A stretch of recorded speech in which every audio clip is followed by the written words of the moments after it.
el caso del juicio en ausencia, la caducidad del dominio de los bienes mal habidos por la corrupción kirchnerista, el tema de la ficha limpia, o sea, toda una serie de cuestiones que más allá de las cuestiones quizás que son más cotidianas, como por ejemplo tratar regímenes de adopción o modificaciones a los distintos códigos de fondo y al Código Procesal Penal, hoy con la introducción del sistema acusatorio en nuestro país y que ya está teniendo un éxito sostenido en Salta y en Jujuy. Ahora, bueno, si no hubiera sido por la pandemia ya estaría instalado en Mendoza y también en Rosario. Esa es un poco la semblanza que quiero hacer de Luis, que es un trabajador infatigable, excelente abogado y un brillante político. Compartimos también esa campaña electoral que se suscitó en el mes de septiembre, cuando un destacado analista político, Ignacio Zuleta, me dijo después de las PASO, ojo, si pierden Mendoza, la debacle es total. Como un efecto dominó, van a seguir perdiendo distritos y van a perder el distrito donde el PRO es más fuerte, en la ciudad autónoma de Buenos Aires. Hablaba del tema ideológico, yo, como ustedes saben, provengo del radicalismo, y tengo una fuerte simpatía, más allá que pertenezco al PRO, donde estoy absolutamente consustanciado y que me encuentro muy a gusto. Me gustaría hoy poder abordar algunos temas porque el estar siempre de una manera, digamos, plañidera, recordando todos los hechos que se han suscitado desde aquel famoso 18 de mayo en que Cristina designó a su gerente, por así decirlo, no al presidente, sino a su gerente, y que ese mismo día comprendimos todos que se trataba del revival del 73, Perón al campo, al gobierno, Perón al poder. Hubo mucha gente que no lo entendió y hablaba de un Alberto moderado, de un Massa moderado, que son camaleónicos 100%, pero no quiero detenerme en eso y quiero avanzar hacia el presente. Y cuando digo avanzar hacia el presente, quiero que toquemos algunos temas que para mí me parecen sustanciales. Uno de esos temas es, y como es Luis también, a quien ahora vamos a empezar a abordar todos los temas juntos, somos de no esquivar el bulto, por decir una frase mucho más elegante que una más vulgar, que tiene que ver con la jeringa. No esquivamos el bulto, y en ese sentido sabemos que en las últimas horas han producido una eclosión de debates en las redes sociales respecto de las sesiones remotas, virtuales, telemáticas o presenciales. Esto lo queremos dejar aclarado, porque he visto en muchísimas redes algunos temas algunos comentarios que me parecen absolutamente desafortunados. A mi juicio, por supuesto que respeto lo que otras personas pueden pensar en forma diferente y lo acepto. Ese es un tema. El otro tema, me parece que también hoy es un tema de actualidad, es el tema vinculado con esta quita de los puntos de coparticipación federal a la Ciudad de Buenos Aires, que como alguna vez en la historia pretende enfrentar a provincianos con porteños, crudos contra cocidos, como se llamó allá por el siglo XVIII. Y esto revela claramente que mientras el presidente predica, por un lado, el diálogo, revela un grado de cinismo superlativo, porque acaba de saquear a sola firma por decreto los importantísimos recursos de la Ciudad de Buenos Aires. Este es el segundo tema que quiero tratar, y esto también se vincula con el mismo de financiamiento que está provocándose o el mismo maltrato fiscal que se le está dando a la provincia de Mendoza. Justamente lo que yo digo que son quizás los dos distritos mejor gobernados y más exitosos, con administraciones realmente muy eficientes, con gestiones muy cuidadosas de los recursos públicos. Por un lado, la Mendoza de Alfredo Cornejo y hoy de Rodi Suárez, y por el otro lado, la Buenos Aires opulenta, como la llama el que vive en Puerto Madero y su jefa y directora política que vive en pleno barrio de Recoleta, la Ciudad Autónoma de Buenos Aires. Ese me parece que es otro tema que es absolutamente importante tratar, y también, por supuesto, la reforma judicial. Esto ya lo hemos venido tratando en algunas otras oportunidades, y es bueno también hoy profundizarlo, sobre todo porque se ha creado una farra, como digo yo, un festival de designaciones, se pretende realizar que nos va a salir en plena pandemia a los argentinos 20.000 millones de pesos. Dicho esto, te doy la bienvenida, Luis, y abordemos en conjunto el primer tema, si te parece. Sí, claro. Empezamos por las lesiones. Sí, sí, sí, por supuesto. Larga vos y después sigo yo. Dale, dale, perfecto, Jorge. Bueno, Y gracias por tu presencia hoy. No, al contrario, La primero que nada tierra del buen agradecerte. vino, la tierra del sol y del buen vino, ¿no? Y nos hemos tomado algún vino en Mendoza, estando vos acá, así que Sí, sí, sí. gracias por la invitación, la verdad que para mí es un placer estar al lado tuyo y de todos ustedes en este día viernes.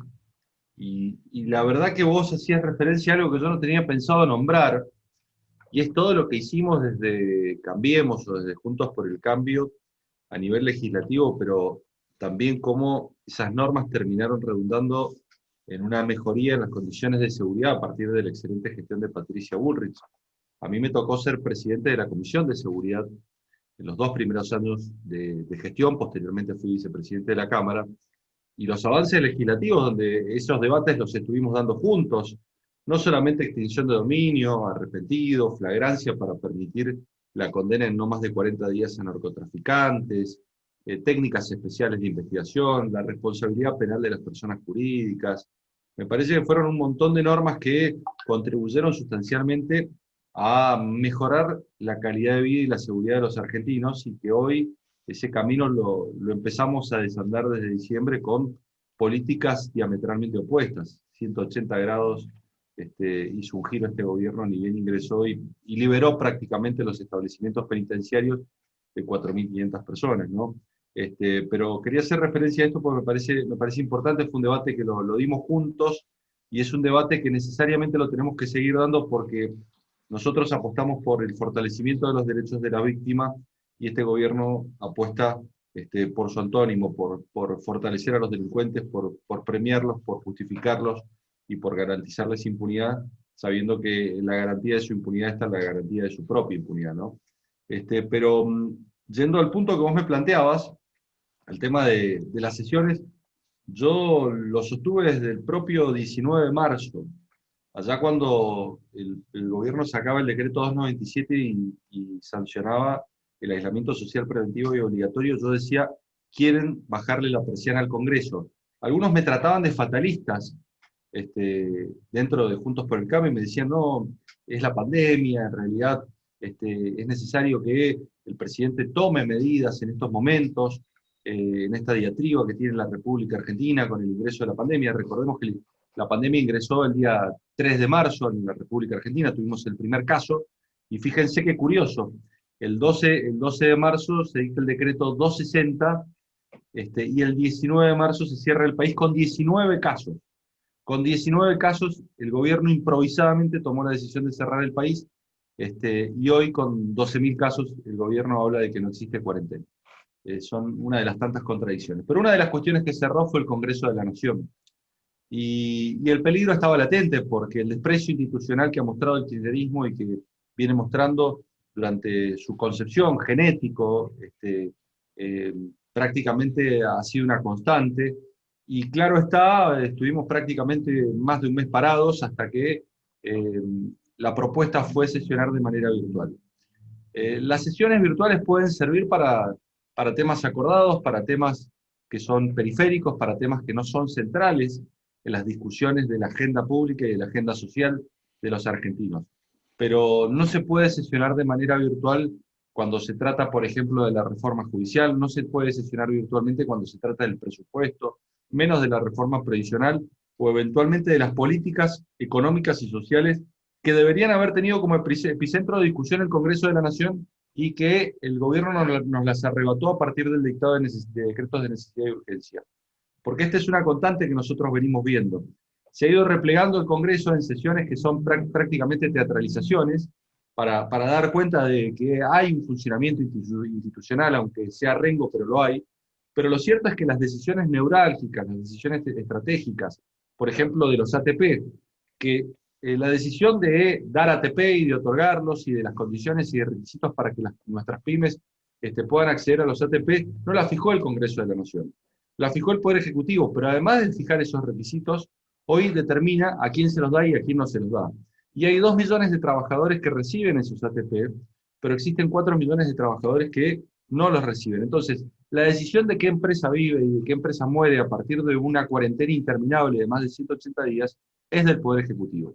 Así como también la decisión de asistir a los sectores vulnerables a partir de la CIFE, o todas las decisiones que han sido centrales en esta cuarentena y en esta pandemia, han sido tomadas por el Poder Ejecutivo, y las decisiones que ha tomado el Congreso han tenido que ver con facultades inexcusables que la Constitución establece que necesariamente las tiene que establecer el Congreso de la Nación, como puede ser la renegociación de la deuda, en donde, claro está, ellos necesitaban el paraguas de legitimidad y de legalidad que les podía dar el Congreso de la Nación para salir a negociar con los inversores extranjeros, dando cuenta de que todas las fuerzas políticas avalaban esa renegociación.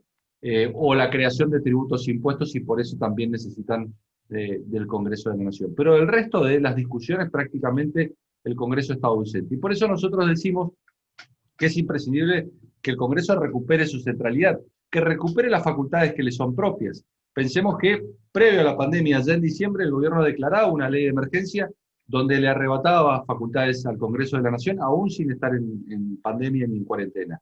Posteriormente, en marzo, el gobierno volvió a ejercer una de las peores prácticas que nosotros condenamos durante el kirchnerismo, que es la delegación de facultades a la hora de la determinación de partidas. Esto es, la posibilidad de reasignar el 100% de las partidas presupuestarias del presupuesto de la Nación, lo que torna la ley de presupuesto en un dibujo, porque si el jefe de gabinete de un plumazo puede transferir partidas o reasignar partidas, prácticamente la discusión del presupuesto se torna estéril, y esto fue lo que ocurrió con la vuelta de los superpoderes mediante un decreto de necesidad de urgencia. ¿Qué estamos reclamando con Jorge? La vuelta a las sesiones presenciales. Esto es, que el Congreso sesione de manera presencial. Y nosotros decimos, si el propio presidente de la Nación ha reconocido que los diputados y senadores somos trabajadores esenciales, y claro que lo somos porque somos cabeza de uno de los poderes del Estado, tenemos que sesionar de manera presencial en el Congreso de la Nación, y no hay excusas para que no lo hagamos. Porque no solamente lo hacen médicos, lo hacen enfermeros, lo hacen cajeros en supermercados, lo hacen empleados de comercio, digo, lo hacen policías que arriesgan su vida. De la misma manera nosotros tenemos que tener la posibilidad de sesionar presencialmente. ¿Y por qué nos empecinamos en esta decisión de sesionar presencialmente? Porque hay decisiones estratégicas que van a hacer a la vida de la República, como es la reforma judicial, que requieren que cada legislador dé la cara, que diga cómo y por qué va a votar, pero que lo diga mirando a la ciudadanía, que no se esconda detrás de un monitor si en definitiva tiene que tomar una decisión que termine eventualmente garantizando impunidad. Ya vamos a hablar de la reforma judicial y por qué garantiza impunidad, o eventualmente haciendo un brutal ajuste a los bolsillos de los jubilados, que no lo haga con el monitor apagado desde el living de su casa, que lo haga eventualmente y que dé la discusión en el Congreso de la Nación, que es el ámbito en donde se discuten y se toman las grandes decisiones que afectan a todos los argentinos, para bien o para mal. Entonces, nos parece que estas decisiones centrales se tienen que abordar con la profundidad que solamente el debate presencial garantiza, y por eso nosotros creemos que necesitamos volver a sesionar presencialmente. Se ha dado un avance en este sentido. Nosotros impugnamos la sesión virtual que días atrás el Congreso de la Nación celebró, donde paradójicamente los 95 legisladores que estábamos sentados en nuestras bancas, con Jorge incluido, no nos tomaban en cuenta, y los 132 que estaban en sus casas sesionando virtualmente eran contabilizados a la hora de dar el quórum, ¿no? Estas cuestiones creo que nos hacen muy mal a la República. El justicialismo atropella y viene atropellando no de ahora.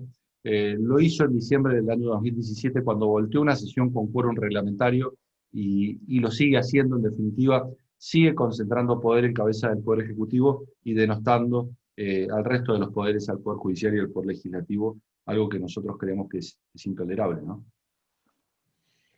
Muy bien, bueno, me suscribo totalmente a las palabras. Yo creo que la democracia, el Congreso justamente es un parlamento. El parlamento viene del italiano, de parlare, y creo yo que tiene que ser cara a cara, tiene que, hasta incluso por cuestiones que nos pasaron con temas de conectividad, cuando un compañero nuestro, Gerardo Cipollini, de la provincia del Chaco, de la ciudad de Sespeña, se le cortó justo la conectividad cuando había que votar la cláusula exculpatoria de toda responsabilidad penal a los delincuentes Fabián de Sousa y Cristóbal López. Y también cuando nos dejaron sin quórum mejor dicho, sin quórum para tratar la emergencia turística, pero no fue sin quórum, sino que fue con quórum, pero sin la mayoría necesaria para tener los 2/3 que se pudiera tratar sobre tablas. Ahora bien, lo que se firmó en horas pasadas, los días pasados, es la prórroga de un protocolo que ya estaba vigente, que había caducado el 7 de agosto, y esto se hizo porque hubo mayoría de los bloques que evidentemente conspiraron contra la posibilidad que pudiéramos imponer nuestro criterio. Por eso yo siempre soy tan contundente cuando a la gente le digo que muchas veces es muy cómodo opinar cuando uno no está en el frente de batalla, por así decirlo, porque nosotros representamos el 41%, pero hay otro 59% que tiene otra representatividad en el Congreso, y ese otro 59% es los que votaron, entre ellos están los que votaron a una oposición descafeinada, a un kirchnerismo edulcorado, que es el sector de Graciela Camaño, el sector de los, como decimos nosotros, los Ramones de la vida, José Luis Ramón, un dirigente, si así se lo puede llamar, de la provincia de Mendoza, que tuvo un resultado muy magro en las últimas elecciones para gobernador. Y esa gente, evidentemente, como tres que defeccionaron del sector nuestro, esa gente evidentemente está jugando con ellos. O sea que la forma que nosotros tenemos de hacer, de la forma que nosotros podemos proceder, es restándole la posibilidad de que tengan quórum. Pero eso tampoco, porque ya ven que esos 129 los consiguen. Yo creo que de la forma que se ha solucionado el tema ahora, más allá que puede ser no la deseable por Luis, por mí, por muchos otros, pero obviamente es la que decide un interbloque, que un interbloque lo hace mirando también la perspectiva que existía de la formación de 2 congresos paralelos, con la posibilidad que la Corte no avalara las decisiones de este congreso opositor, por así llamarlo. Hoy estamos judicializando el tema en la Corte, y lo hemos hablado en este espacio muchísimas veces. La justicia argentina funciona en 2 velocidades. Está el famoso tema que yo siempre cuento, la teoría de la deflexión estratégica, esa teoría que acuñó una profesora Heske de la Universidad de Notre Dame, que es que dice que cuando están cambiando los vientos políticos, ahí se va reacomodando el Poder Judicial a los vientos que se avecinan. Son predictivos, tienen como un olfato de lo que va a venir, y ahí entonces empiezan a tratar de disminuir el avance de algunas causas, o, por ejemplo, lograr que Lázaro Báez haya recuperado, si bien su libertad, si bien sigue estando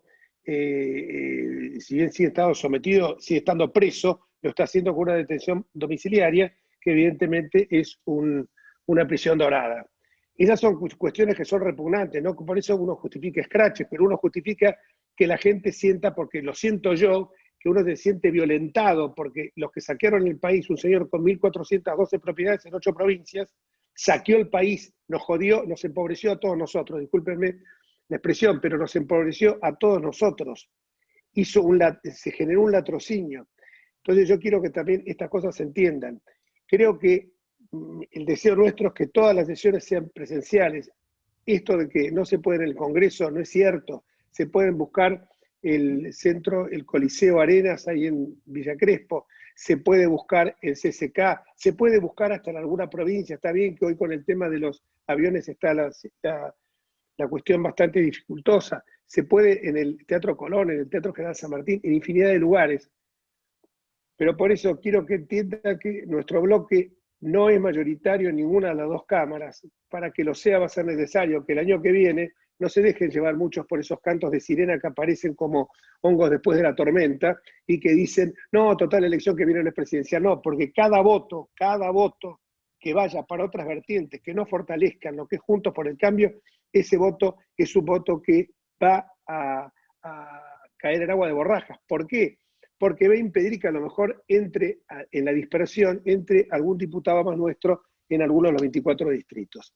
Entonces creo que eso es, tengan la plena seguridad que los 116 queremos que sean presencial, pero tengan también la plena conciencia que nosotros no somos mayoría en ninguna de las 2 cámaras. no nos gusta este sistema, no nos gusta que la presidenta, porque es la presidenta lo mutee a Naidenov cuando está hablando o le diga después de ese festival, de ese carnaval de designaciones, le diga al diputado, al senador nuestro, de Martín Lustó, decirle, bueno, Lustó, ¿para qué habla si total usted va a votar en contra?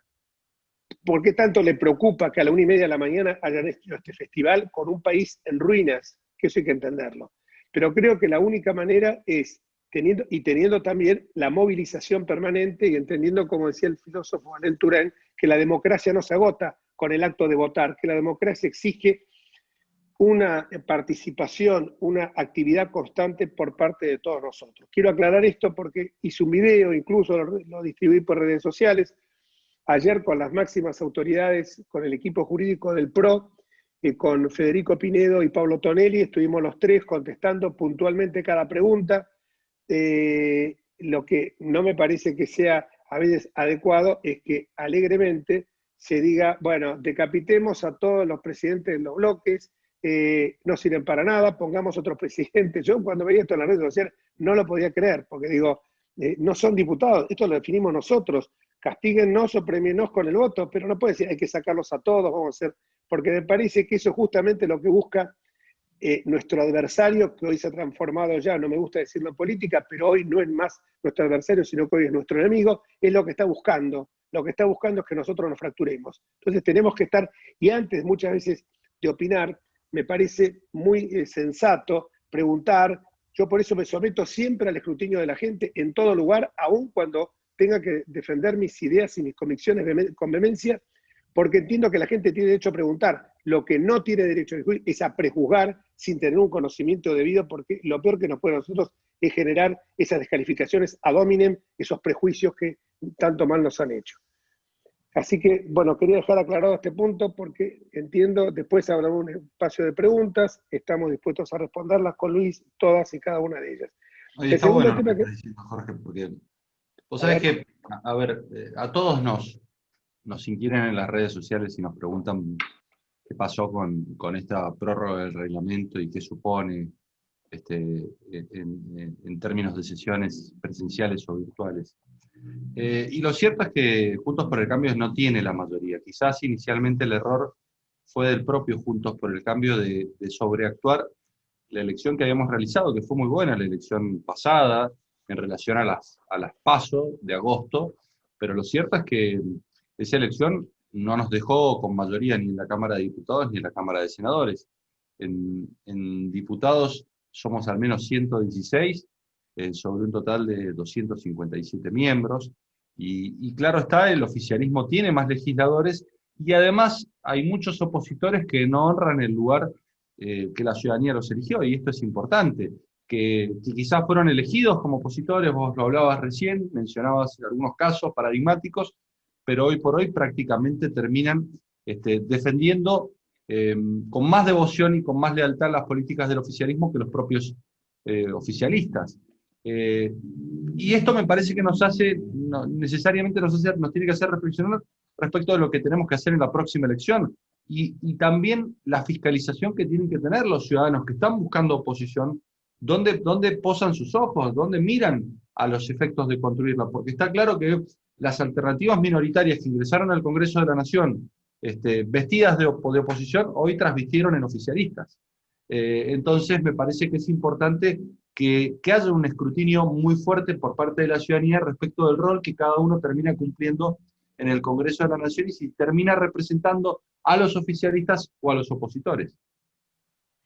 Y para concluir, les quiero decir que, bueno, acá tengo en mi poder el acta que se firmó, y el acta que se firmó justamente establece en un punto que en caso de la solicitud por un solo bloque político, a fin de proponer el tratamiento de un asunto con modalidad presencial,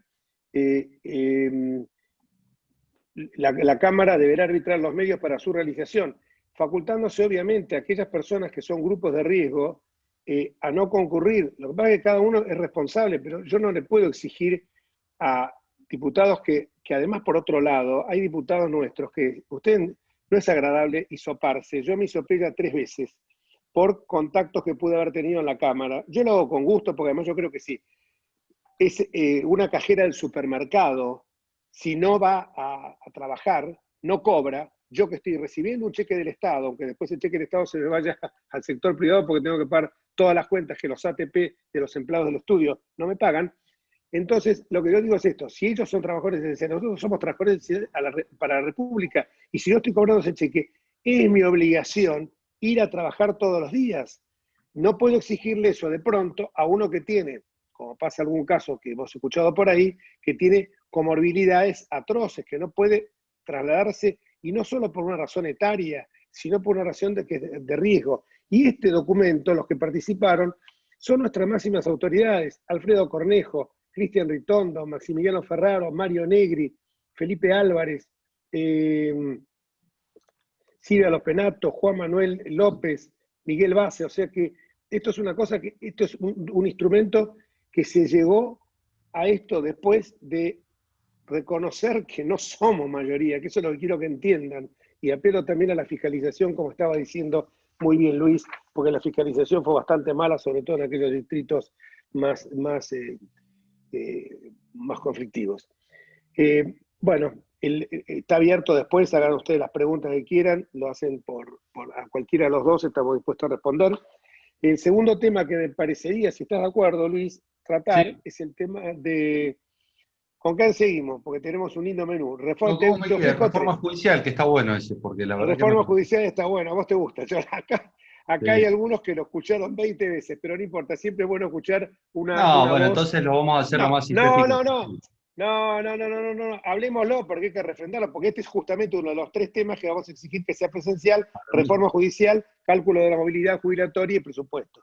Arranquemos con reforma judicial. Es un tema central, creo que es el gran tema, y en donde me parece que hay que tomar 2 actitudes. Y acá tenemos que asumir un compromiso, todos los que estamos acá y todos los que estamos participando dentro de Juntos por el Cambio, de militar y hacer pedagogía, porque nosotros necesitamos, para frenar la reforma judicial, involucrar a la sociedad argentina.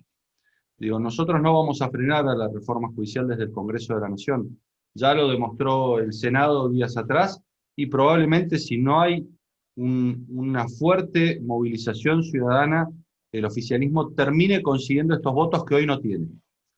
Pero para que el oficialismo no pueda conseguir los votos, necesitamos una ciudadanía activa, una ciudadanía militante, una ciudadanía comprometida, y una ciudadanía que vigile cada uno de los votos y las opiniones de los legisladores, para garantizar que esos 4 cordobeses que manifestaron que no iban a dar quórum y iban a votar en contra, voten en contra, pero también no den quórum, para garantizar que todos aquellos que ya se manifestaron, el bloque de La Baña, con Graciela Camaño, con Sargini, o los distintos bloques minoritarios que han tomado posición, Ávila, Carambia, que dijeron en su momento, después de la formidable manifestación de ese día lunes, que iban a votar en contra, que lo sigan haciendo. Y por eso me parece que es imprescindible que nosotros militemos esta reforma y demos cuenta de las consecuencias. Primero porque es una reforma costosísima, 10.000 millones de pesos y 1.734 cargos. Digo, innecesariamente creados. Porque si vos me dijeras, son cargos que van a garantizar que el combate contra el narcotráfico sea más efectivo, para garantizar que la lucha contra el crimen organizado permita la desarticulación de las bandas que están operando y están triangulando con otros países, pero desde la República Argentina. Si van a permitir, por ejemplo, que los jubilados tengan un mejor acceso a la justicia para llegar a tribunales federales a reclamar por el reajuste de sus saberes o eventualmente para gozar de algún beneficio de su obra social, yo te digo bienvenida a la reforma. Pero ese no es el objetivo de la reforma. Digo, los criterios con los cuales se instalan tribunales, se crean cámaras, se crean juzgados, son criterios de conveniencia política y de toma y daca judicial. Digo, es el clientelismo judicial llevado al interior del país, donde a cada dirigente, gobernador, le entregan un tribunal a cambio de la adhesión al proyecto, que lo único que busca es tomar por asalto Comodoro Pi. ¿Para qué? Lo sintetizo. Para garantizarse la impunidad futura, y por eso nombran 23 jueces débiles, por eso nombran 23 jueces por la ventana, que no están nombrados conforme lo establece la Constitución, sino que en definitiva están nombrados bajo un procedimiento que ya la Corte Suprema de Justicia ha dicho que es inconstitucional, porque es el procedimiento de las subrogancias, que la Corte dice como excepción está bien, pero como regla es totalmente inconstitucional porque estás nombrando jueces que no tienen las garantías que la Constitución les ha otorgado para justamente incomodar e investigar al poder, como es la inamovilidad en el ejercicio del cargo mientras dure su buena conducta. Entonces, ellos necesitan que durante 1 año y medio, todas las denuncias que por corrupción van a entrar a este gobierno, que van a ser muchas, porque claro está, ha flexibilizado los controles producto de la pandemia y de la emergencia, y que todas esas denuncias recaigan en jueces que sean amigos, que jueces que sean condescendientes y jueces que sean serviles al poder. Pero respecto de las causas anteriores también hacen mucho para garantizarse la impunidad, porque se juega en una carta que a Carlos Menem le dio muy buenos resultados y muy buenos dividendos. ¿Cómo obtuvo, por ejemplo, impunidad Carlos Menem en los 90 en la causa de venta de armas a Croacia y Ecuador? A partir de la figura del retardo de justicia. Y esto es lo que hacen respecto de los 12 tribunales, de los 12 juzgados criminales y correccionales. Le sacan una de las 2 secretarías, con lo cual la consecuencia directa e inmediata va a ser justamente la ralentización de los procesos judiciales y a partir de allí se juega la carta de eventualmente salir a solicitar que ante la ausencia de una condena firme, ante la ausencia de avances en los procesos investigativos, que muchos tengan en cuenta que datan del año 2005, empezar a pedir la absolución por retardo o demora de justicia. Y por eso justamente le sacan una de las 2 secretarías y se las ponen estos 23 juzgados que van a estar conducidos por amigos del poder. Yo creo que estas son las 2 cuestiones centrales que ellos están buscando y por eso nosotros, todos los argentinos, tenemos que salir a denunciar este atropello institucional que quieren hacer con la justicia federal argentina, donde se la quieren llevar puesta, donde no quieren cerrar los sótanos de la democracia, sino que los quieren ampliar, y además donde son los principales responsables, porque gobernaron 25 de los últimos 37 años, porque tienen mayoría en el Senado desde el 83 a la fecha, que es el órgano que presta acuerdos a los jueces en la República Argentina, y porque solamente 2 de los jueces de Comodoro Pi actualmente no fueron designados por gobiernos justicialistas. El resto ha sido designados por gobiernos justicialistas. Quiere decir que ellos son responsables, son jueces y partes de la situación de degradación que tiene actualmente la justicia federal. Pero para solucionarlo no proponen mejorar la calidad, sino que proponen multiplicar los problemas que tiene la justicia federal en la República Argentina y ante eso no lo podemos permitir. Muy bien, muy bueno, Luis. Yo agregaría 2 cositas. Primero, está claro que es un plan de impunidad. Yo digo siempre que la reforma es el nuevo nombre de la reforma judicial de la impunidad, no soluciona los problemas cotidianos de la gente, porque la justicia federal es una justicia de excepción, la justicia común, la justicia ordinaria. Siempre digo que a lo largo de nuestras vidas vamos seguramente a tener alguna cuestión en los fueros ordinarios, comercial, civil, laboral, familia, y seguramente no vamos a pisar un juzgado federal. De hecho, de los 80.000 abogados matriculados en la Ciudad de Buenos Aires, los que hemos pisado alguna vez la justicia federal somos muy pocos, y esto lo podíamos constatar en su momento por la matrícula federal y la matrícula local, cuando así existía, porque lo común no es una justicia que realmente de excepción, que ha ampliado las causas sometidas a su jurisdicción, porque, bueno, en el caso por distintas razones. Por el otro lado, la ampliación de la Corte tiene un solo propósito. El propósito no es acelerar las causas ya vigentes en trámite, sino todo lo contrario. Cuanto más grande es la Corte, más se dificulta el voto de los miembros. Y también la división en salas, que no está prevista en la Constitución porque habla de una sola Corte. Tenemos que entender que la Corte no es como los tribunales superiores de las distintas jurisdicciones. La Corte es un tribunal que actúa, que juzga cuando hay normas en tensión, cuando hay garantías constitucionales en tensión. No es una última instancia para los juicios ordinarios. Y actúa así en los casos de arbitrariedad a partir de una doctrina jurisprudencial que se ha extendido y que si uno toma los casos en los que interviene la Corte Americana, no son más de 100 casos por año, acá son miles, y eso no es una Corte tiene que estar dotada de los atributos de un tribunal constitucional para intervenir cuando aquellas garantías constitucionales están en tensión y no para intervenir en cualquier otra causa común. Y esto es justamente lo que, esto como bien dijo Luis, con esta forma amañada de designar jueces que ni siquiera son subrogantes, porque subrogante requiere la existencia ya de un juzgado creado. Acá ya se está generando en un juzgado a crear la posibilidad que se lo designe por fuera del marco constitucional. Yo solamente agregaría que este plan de impunidad se inscribe en otro mucho más amplio. Ayer, la verdad que no fue feliz la hora que propusimos con Daniel Sapsay, con Fargosi y con el ex fiscal general de la ciudad, el ex juez y actual abogado de la matrícula, Luis Sebasco, a la hora de las 9 de la mañana, porque había muy poca gente, había 200, 300 personas, pero más al mediodía hubo más gente, pero dejamos expresado nuestro propósito que la Corte intervenga en estas cuestiones, que se aboque a todos estos temas. Y la Corte yo creo que lo va a hacer porque la Corte sabe que van a ir por ella también. Hoy, de las famosas disputas que había entre algunos miembros de la Corte, esto ha permitido que esa Corte se galvanizara, porque saben que los atropellos van sobre ella. Y en este marco de atropellos está lo que venimos peleando con Luis en la Comisión de Seguimiento del Ministerio Público, que es el tema de echarlo a patadas a los empellones, a un juez digno, a un procurador general muy digno como Casal, que a Casal no lo puso ni Macri ni Alberto, lo puso la ley. Esto hay que refrendarlo, o sea, no se lo puede echar. Es como si se pretendiera echar hoy, se lo puede echar sí por juicio político, es como si se pretendiera echar hoy al procurador general de la provincia de Buenos Aires, a Julio Contegrán, que fue designado durante nuestra gestión, pero que Julio Contegrán es un magistrado íntegro, probo, un funcionario.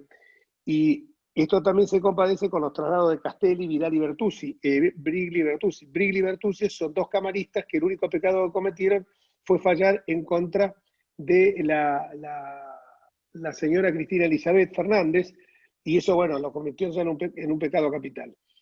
Yo creo que acá lo fundamental no se toca, que es una justicia que consagre principios como la oralidad, la concentración de los actos procesales, la celeridad. No es posible que las causas se demoren años y años y pase lo que bien dijo Luis, que por el transcurso del tiempo prescriban y el señor Carlos Saúl Menem haya terminado sacando ese efímero espacio que tuvo con prisión domiciliaria en un hecho aberrante, y sobre todo aberrante porque le vendíamos armas a Ecuador en contra del único país que nos apoyó en Malvinas, de toda América Latina, que fue el Perú. Eso la verdad que revuelve el estómago pensarlo. Y las armas a Croacia también, que nos hacía participar de un convenio, de un conflicto en el cual evidentemente éramos absolutamente ajenos. Por eso creo que hay que poner mucho énfasis en esto y que estemos muy atentos, no para escrachar, pero sí para hacerle llegar. Creo que en este grupo está una militante muy activa, la señora Robertson Avellaneda, que impugnó, de la Valle, perdón, que propició toda una serie de acciones para que le llegara a la casilla de todos los legisladores nacionales el reclamo de la gente de que no apoyen esta reforma judicial, porque es dos etapas. Primero, impunidad, y segundo, conducirnos al autoritarismo, conducirnos a Venezuela. Y cuando digo Venezuela, lo subrayo, porque hay mucha gente que todavía no cree que estamos en camino a Venezuela. Bueno, Luis, disculpa que me extendí un poquito, pero bueno. No, pero está bien, yo te redondeo con una idea que tenía que me dejé de decirla. Hay un cuadrilátero de la impunidad que el kirchnerismo busca y que no se agota en la reforma judicial. Claro está, una de las esquinas es la reforma judicial. Ellos, además de la reforma judicial, necesitan la ampliación de los miembros de la Corte, porque necesitan una Corte con muchos miembros, supernumeraria, de 20 o 25 miembros, en donde existe una sala penal donde la dominen y garanticen que todas y cada una de las causas que los tienen como protagonistas terminen cayendo por el abono a la teoría del lawfare o guerra judicial que ellos ya sembraron desde antes de arrancar esta gestión. La tercera cuestión es la modificación del Consejo de la Magistratura, porque claro está, si quieren garantizarse que los nuevos jueces provengan de su cantera de justicia legítima, necesitan tomar por asalto el órgano que postula magistrados a partir de la reforma del 94. Y además, la cuarta esquina es la persecución a todos y cada uno de quienes tuvieron a su cargo causas de corrupción durante la década kirchnerista o participaron, arrancando por Eduardo Casal y bajando por todos los que vos mencionabas, Brugge y todos los camaristas que de alguna manera los comprometieron, ¿no? Y bueno, pasemos, simplemente, viste cómo van esta tormenta de ideas, me quedó una cosa en el tintero, que si amplían la Corte, no les va a hacer falta reformar la Constitución. O sea que la verdad que vamos por un muy mal camino. Bueno, después Así queda es. abierto el espacio de preguntas, y el último tema que yo quería abordar, y no con un sentido de porteño, ni mucho menos, sino de la gravedad de la situación, así como Mauricio Macri le devolvió a a toda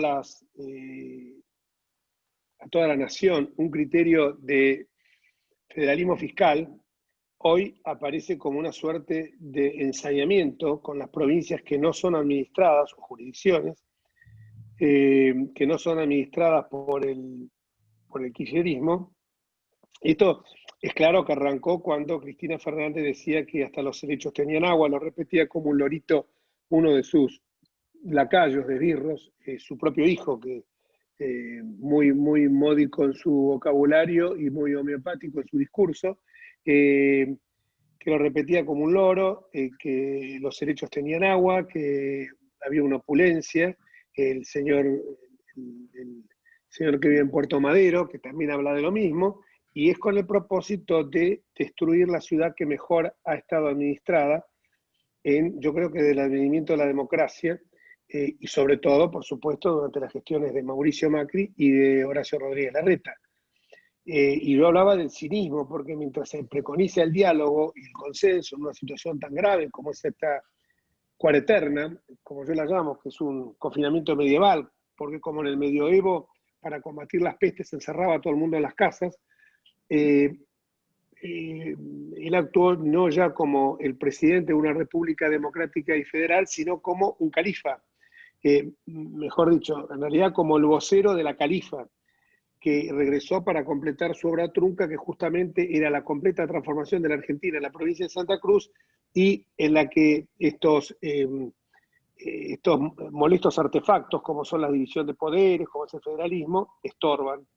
Y en ese sentido, creo que lo que está haciendo con la ciudad autónoma, el sacarnos de ese punto de coparticipación, y en esto voy a hacer una pequeña digresión, porque entre el público está alguien que le pediría que en 2 minutos comentara justamente esto del traspaso de las competencias. Nosotros estamos absorbiendo competencias que eran nacionales ordinarias.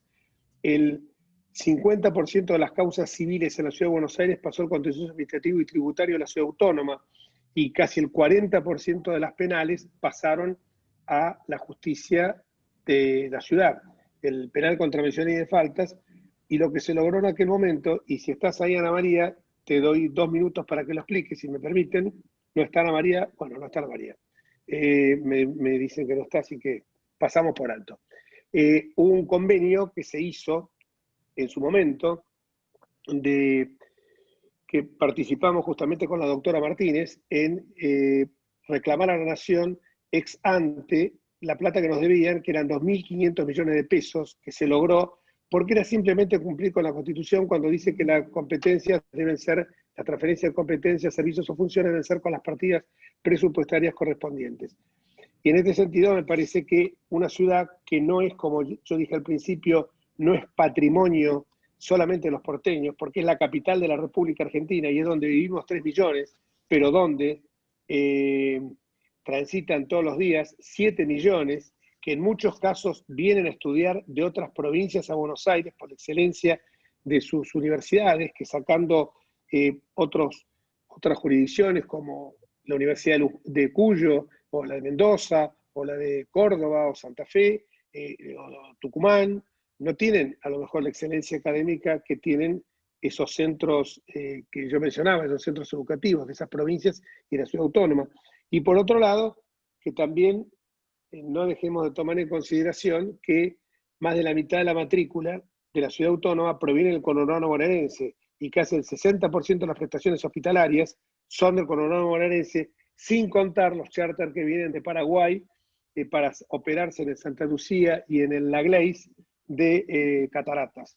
O sea que esto es directamente y quiero poner énfasis que conforme una ley, la 23.548, esto no se lo estamos sacando a la provincia, sino que esto viene del 41% que nos tiene que dar la nación de los recursos que a la nación le tocan.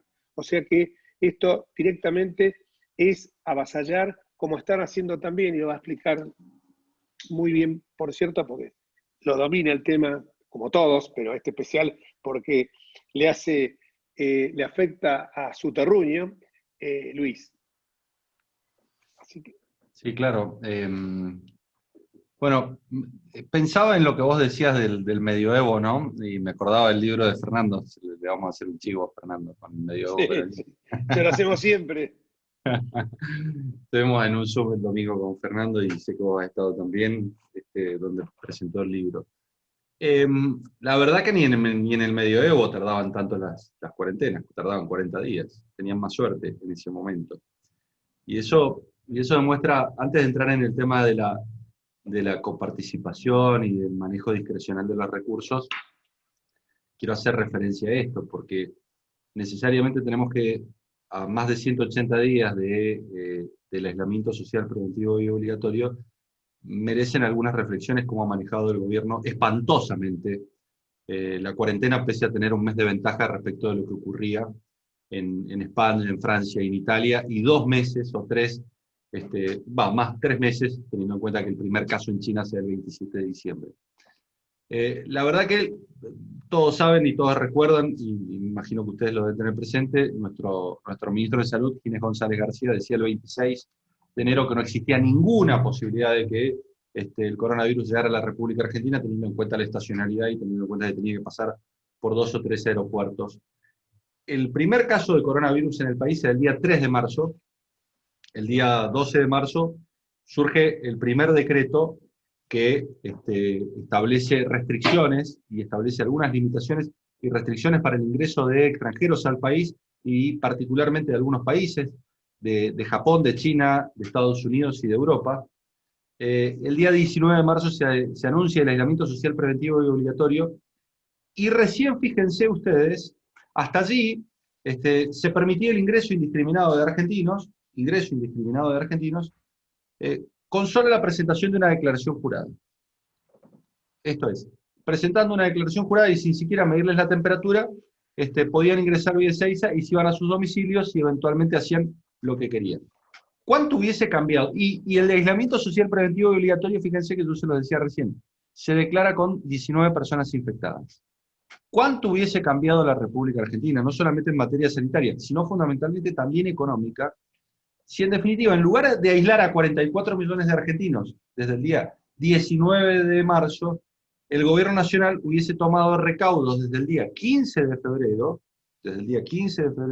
y hubiese aislado por 14 días a todos y cada uno de los argentinos que llegaban desde el exterior, teniendo noticias de que había un incremento sustancial de los casos del coronavirus en el mundo, y además, cuando se presentaban los casos, establecer los rastreos, aislar a las personas de contacto, y eventualmente generar toda una política para evitar que aquellas personas que venían del exterior propagaran el virus. Creo que al menos nos hubiésemos ahorrado 3 meses de cuarentena sin lugar a dudas. El problema es que faltó planificación y rápidamente, cuando se da el primer caso el día 3 de marzo, el gobierno baja la persiana y en 10 días más decreta el aislamiento social preventivo obligatorio. Digo, un pésimo manejo que necesariamente lo tenemos que decir, porque no les importa la vida de los argentinos, porque la verdad es que si les importara la vida de los argentinos, no hubiesen abierto y eliminado restricciones en el peor momento de la pandemia, como lo vienen haciendo. Yendo al punto de la cuestión del reparto de fondos, la verdad que el gobierno de Alberto Fernández parecía, al menos desde la campaña electoral, que no iba a imitar a pie juntillas todos y cada uno de los graves problemas institucionales que tuvimos durante 12 años en el kirchnerismo, porque él dijo que venía a hacer otra cosa y que no iba a cometer los errores del kirchnerismo. Bueno, está cometiendo todos y los está profundizando. Y la verdad es que a la hora de establecer, si nosotros tuviésemos que elegir una frase que describiera cuál ha sido la política del kirchnerismo para con las provincias, tenemos que decir es dependencia económica para someter políticamente. Esto es, hacerlas dependientes a las provincias para someterlas políticamente. Y a quienes no las puede someter, automáticamente discriminación y eventualmente asfixia. Esto describe de alguna manera cómo se ha comportado. Y la primera víctima de esa relación de discriminación fue la provincia de Mendoza. Claro está, con la pandemia se generó un fondo de financiamiento provincial que repartía 60.000 millones de pesos. La provincia de Mendoza, una provincia que representa el 4% del Producto Bruto Nacional, con 2 millones de habitantes, solicitó 5.200 millones de pesos para hacer frente a las necesidades sanitarias y a las necesidades económicas, teniendo en cuenta que se han desplomado las recaudaciones provinciales, y además que, a diferencia de la nación, las provincias no cuentan con la posibilidad de emisión monetaria y tampoco con las posibilidades de endeudamiento internacional, con lo cual las dos herramientas que puedan llegar a tener hoy no las tienen, y a la única herramienta que pueden echar mano es a la ayuda del gobierno nacional. De esos 5.200 millones de pesos, la provincia de Mendoza terminó recibiendo 1.900. Claro, uno dice, bueno, ¿será mucho, será poco? Bueno, veamos qué pasó con otras provincias. Tucumán, con menos población, con menos habitantes, con menos extensión geográfica, con menos casos de coronavirus, recibió 2 veces más. Recibió 5.000 millones de pesos. Chubut, otro tanto, también recibió 5.000 millones de pesos. Quiere decir que, claro está que las provincias que no tienen un signo político similar al del gobierno nacional terminan siendo discriminadas. Y ahora le tocó a la ciudad autónoma. Y por eso nosotros alzamos la voz. Porque, en definitiva, se produce nuevamente una discriminación con un distrito que está siendo bien gobernado.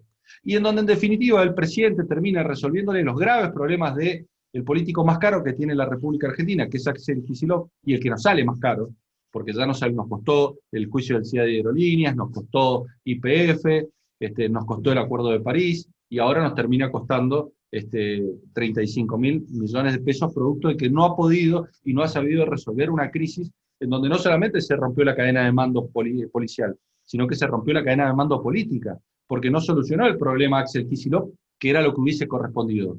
Tuvo que solucionarlo el presidente de la Nación en un pésimo mensaje para lo que viene, porque ustedes piensen que el presidente de la Nación, cuando fueron los móviles policiales a protestar en Olivos, algo que no correspondía, lo que debió decirles es: se tienen que retirar, tienen que volver a sus lugares de trabajo o eventualmente a lugares de protestas en donde no generen la perturbación institucional que están generando apostados aquí en Olivos, y a partir de allí se puede llegar a establecer algún tipo de diálogo o canal de comunicación. Pero el mensaje que da es el peor de todos. No solamente le arrebata un punto de coparticipación, sino que legitima un mecanismo de negociación que fue cuasi extorsivo, porque apostarse en la Quinta de Olivos para después terminar teniendo una respuesta favorable, es un mensaje pésimo que además va a generar un dominó y una catarata de reclamos del resto de la administración pública, de la propia provincia de Buenos Aires y de otros distritos del país, con el agravante de que seguramente, en el caso de las administraciones justicialistas, tengan el auxilio del gobierno nacional, pero en el caso de las administraciones de Juntos por el Cambio, seguramente para auxiliar a esas provincias justicialistas terminen arrebatándole algún punto de coparticipación a las provincias gobernadas por la oposición. Con lo cual me parece que estamos en el peor de los mundos en términos de federalismo, porque pasamos de un federalismo de concertación que nosotros tuvimos, si bien dijo Jorge cuando comenzaba su alocución, en donde le devolvimos recursos que le había detraído el ANSES, a un federalismo de cotillón y para amigos, que es lo que está proponiendo Alberto Fernández. Sí, yo tengo algunos datos bastante de una consultora, algunos datos bastante interesantes de cuánto se le dio a la provincia de Buenos Aires. En los primeros 6 meses de 2020 se le dio 88.000 millones de pesos contra 9.600 del mismo periodo del otro año. O sea que piensen que se le dio 10 veces más. Y a ese número hay que sumarle más de 30.000 millones extras derivados de la decisión que ayer comunicó, antes de ayer mejor dicho, comunicó el presidente. Buenos Aires participa con el 39% de la población del país y el 35% del Producto Bruto, pero se acaba de quedar con el 51% de los recursos discrecionales.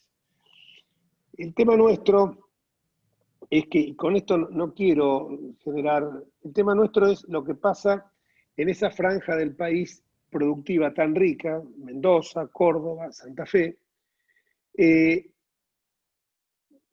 la provincia de Buenos Aires, pero la provincia, no el conurbano, esos lugares, en el caso concreto nuestro, colaboramos con el 22% a la formación con el 25% de la formación de la masa coparticipable y con el 22% de la riqueza. Ahora, ¿qué es lo que pasa? Nosotros tenemos un número histórico del 1.4 que se fue incrementando, porque recordemos que durante la dictadura militar se transfirieron las escuelas secundarias y 11 hospitales luego durante el gobierno de Menem. Para justificar la escasez de recursos, cuando se nos transfiere el subte, nos dice que el subte es para los porteños, y no es para los porteños, porque quien más usan, y está demostrado, el subte son los bonaerenses que se trasladan del conurbano a la ciudad de Buenos Aires. O sea que los servicios del subte benefician a todos, por eso decir que es una necedad que solo nos beneficia a nosotros, es un error garrafal. Por otra parte, todos los días, ya lo dije antes, 7 millones de personas concurren a la ciudad. Yo recién quería referirme al tema de la transferencia a la policía. La transferencia a la policía era necesario que viniera con ese bendito punto de coparticipación, porque nos traspasaron 15.000 efectivos que hubo que acomodarlos a la nueva estructura de la Ciudad Autónoma de Buenos Aires, con lo cual era muy lógico que esa policía que cumplía servicios de seguridad en la capital, en la Ciudad Autónoma, fuera de potestad de ella. Con lo que yo lo que sostengo es que todo esto que nosotros venimos reclamando, esos 2.500 millones de pesos por las competencias transferidas anteriormente, lo único que tiene como propósito es que se reconozca, si aportamos a la masa coparticipable un 22%, no es lógico que estemos recibiendo migajas, un 3,5%. Esto sin contar los desaguisados que se cometieron en la época de Duhalde, y que dentro de todo, en aquel momento todavía Duhalde nos aumentó un poco más la coparticipación.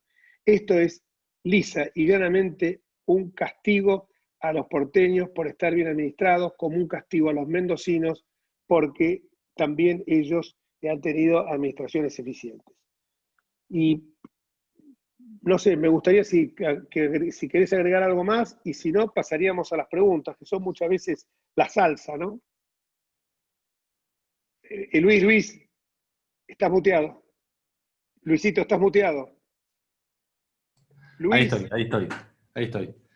No, digo, pasemos a las preguntas, que eso es lo más rico, que por ahí es lo más interesante, el ida y vuelta, ¿no? Ok. Bueno, bárbaro. Si te parece, Luis, la primera pregunta, Jorge, si te parece bien, la primera pregunta la acercamos, es para Luis, y es de Emilio Dovidio, ¿sí? La pregunta dice así: la demora de la justicia que Petri mencionó como beneficiosa para Menem, lo que se conoce como teoría del plazo razonable, debería tener tratamiento legislativo, o al menos que se debata su aplicación. ¿Es posible? Caso contrario, puede ser una herramienta para hacer cenar la justicia, sobre todo ahora con la inactividad por la cuarentena.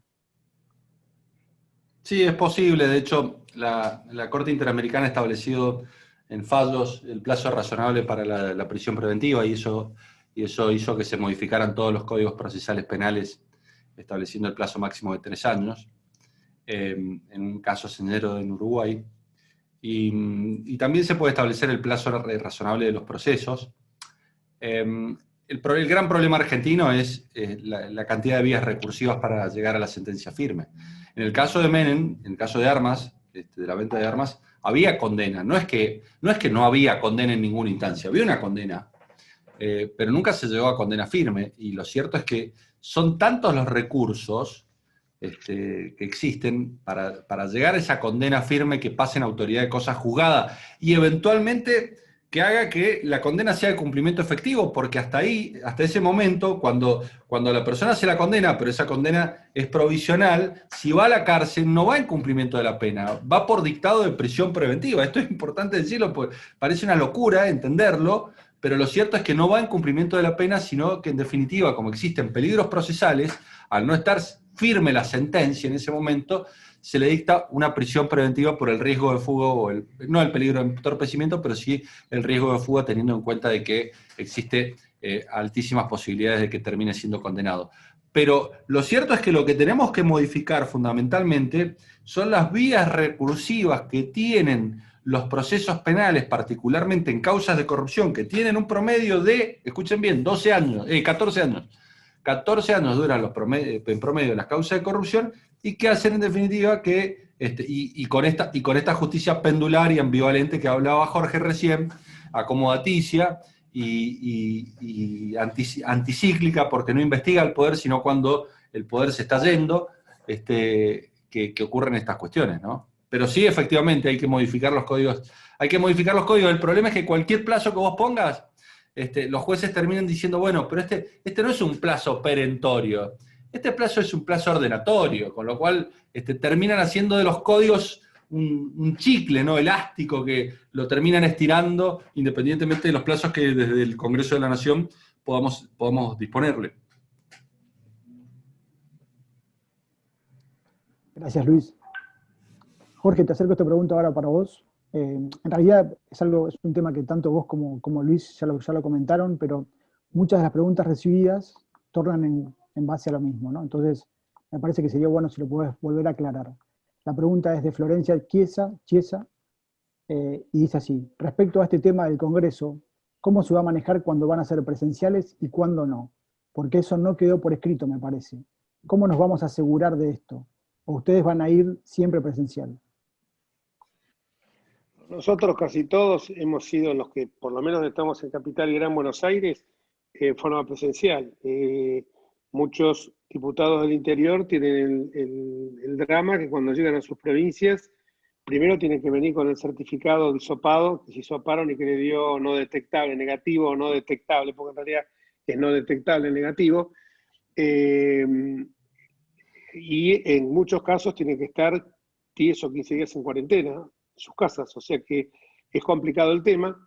Nosotros lo que vamos a exigir es que se trate en forma presencial cuando, por empezar, el protocolo dura 30 días hábiles, y en esos 30 días hay que tratar temas soft, temas livianos, light, o sea, temas en los que en los que hay un consenso. Cuando un solo bloque lo pida, que se trate en forma presencial, los temas que interesan, en el caso nuestro son esos 3, puede ser para otro bloque otro, se van a tratar en forma presencial esos temas. ¿Cómo lo podemos garantizar? La garantía que tenemos es lo que se firmó, la posibilidad de ir a la justicia, el empoderamiento ciudadano, como pasó el 1 de septiembre, con una enorme cantidad de gente que concurrió al Congreso, alentada por muchos grupos de los que ustedes forman parte, y que eso revela claramente el empoderamiento de la gente, en esto que yo decía de tener una participación activa, de no agotar la democracia en el acto electoral. Entonces me parece que esos son los puntos para mí esenciales. A mí me dicen de garantizar, y bueno, nosotros éramos fantasmas de esa noche, porque no estábamos presentes, pero nos daba la palabra el presidente, a mí, a Luis, a Wolf, a De Marchi, a Soler Zucaría, que hizo un discurso brillante, bueno, le dio la palabra a todos, o sea que le estaba dando la palabra a mutaciones genéticas, no a seres humanos. Sin embargo, fue así. Lo hemos judicializado ahora, hicimos un acta notarial. Yo a la 1:30 de la mañana convoqué a escribanos que fueran al recinto, a que tomaran los datos de todos, bueno, y en esa dirección nos estamos manteniendo. O sea, no existe dentro del Estado de Derecho otro tema que no sea mayorías y minorías. Insisto con eso, es muchas veces muy cómodo decir, bueno, ustedes tienen que hacer esto, esto y esto, y no somos mayoría, eso entiéndanlo, y dentro del bloque nuestro puede haber visiones distintas. La riqueza nuestra es que tenemos unidad en la diversidad, que la democracia no es eliminar diferencias, sino armonizar contradicciones, no me canso de repetirlo, no eliminar diferencias, sino armonizar contradicciones.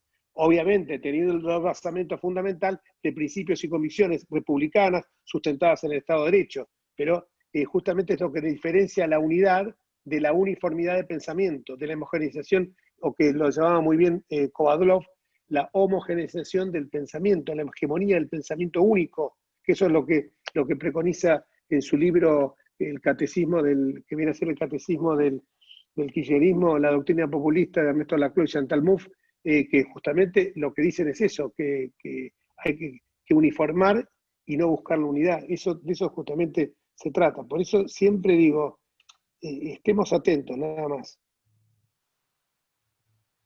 Y que tengan la plena certeza que nosotros no vamos a bajar la guardia, como dice el Martín Fierro, ni aunque vengan degollando. Muchas gracias, Jorge. Bueno, una nueva pregunta para Luis. Esta pregunta es de Fernando López Esteban y dice, en relación a la reforma judicial, se ha dicho que entre gallos y medianoche se agregaron cargos y se nombraron jueces en pueblos muy pequeños, donde probablemente jamás van a entrar en funcionamiento. ¿Cuál es la explicación?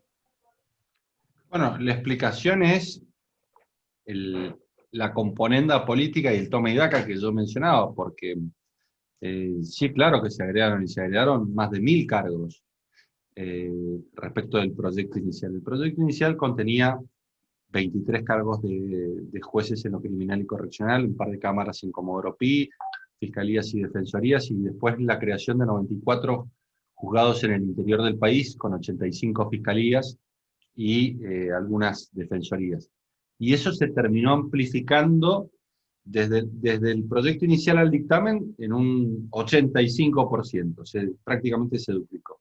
Y posteriormente, en 15 minutos, a las 12 de la noche, cuando la miembro informante leía el dictamen con modificaciones, nos desayunamos que habían creado una enorme cantidad de cargos que superan los 1700, con la posibilidad de generar estructuras que no están determinadas, porque esto es lo increíble, ¿no?, del proyecto. El proyecto contiene anexos donde da un detalle de los cargos que se crean, desde secretarios, prosecretarios, escribientes, jueces, fiscales, defensores, pero posteriormente establece cláusulas en donde dispone que pueden, posteriormente por resolución, generarse las estructuras de fiscalías, por ejemplo. Con lo cual, nosotros hemos hecho una estimación provisoria de 1.734 cargos con un costo fiscal de 10.000 millones de pesos, pero puede ser incluso hasta más, la verdad, que en el propio devenir del proyecto. No hay razones. La verdad que en el interior del país no existen razones objetivas que garanticen que la creación de cargos se debe o a la cantidad de población o a la cantidad de denuncias que tienen tanto los fueros penales como los fueros civiles y comerciales, o eventualmente donde funcionan juzgados federales multifueros. La verdad que las explicaciones tienen que ver con apoyos políticos. Fundamentalmente, nuevamente es el desprecio al federalismo. Digo, siguen manifestando su desprecio al federalismo y esta es una prueba más donde regalan dadivosamente al interior del país juzgados que quizás se necesitan en mayor cantidad y eventualmente en otros distritos crean juzgados que ni siquiera se necesitan, ¿no? Entonces es el tuntún del Poder Judicial que nos ha traído hasta acá.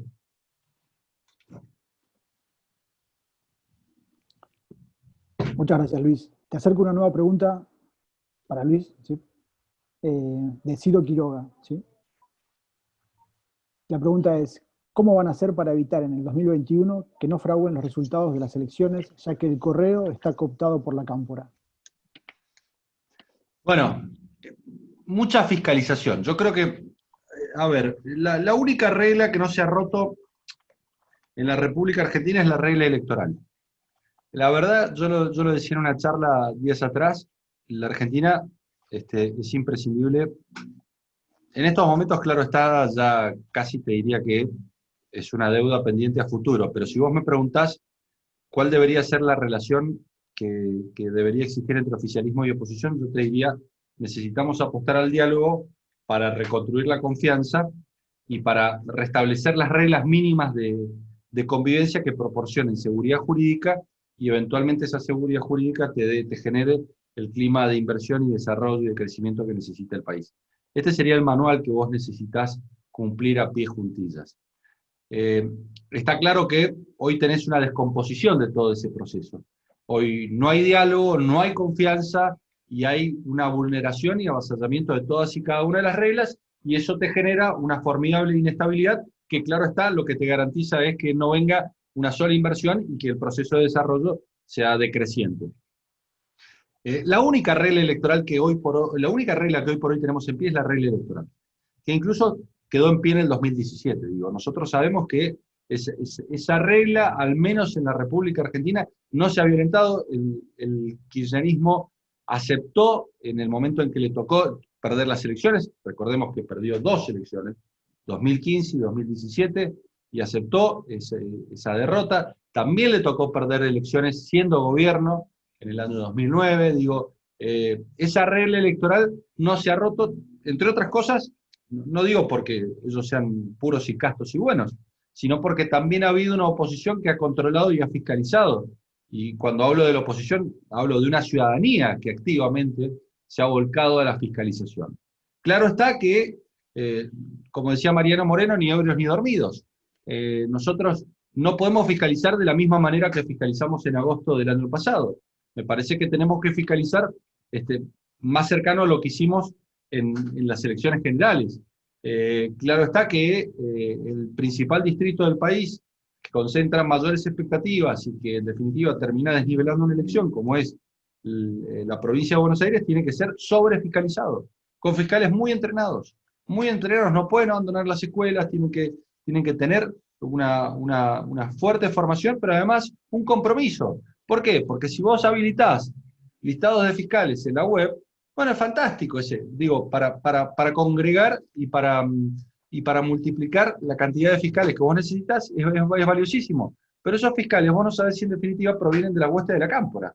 Y se te terminaron anotando vos en tu página web y vos crees que están fiscalizando a Cambiemos y son todos militantes de la Cámpora que van a fiscalizar a la Cámpora, no te van a fiscalizar a vos. Entonces me parece que no es al azar este proceso, ni podemos garantizar la fiscalización en un proceso de 15 días. Tenemos que tener un proceso formativo y un seguimiento a todos nuestros fiscales para que en definitiva estén entrenados de la mejor manera y estén consustanciados con nuestros principios y nuestras convicciones.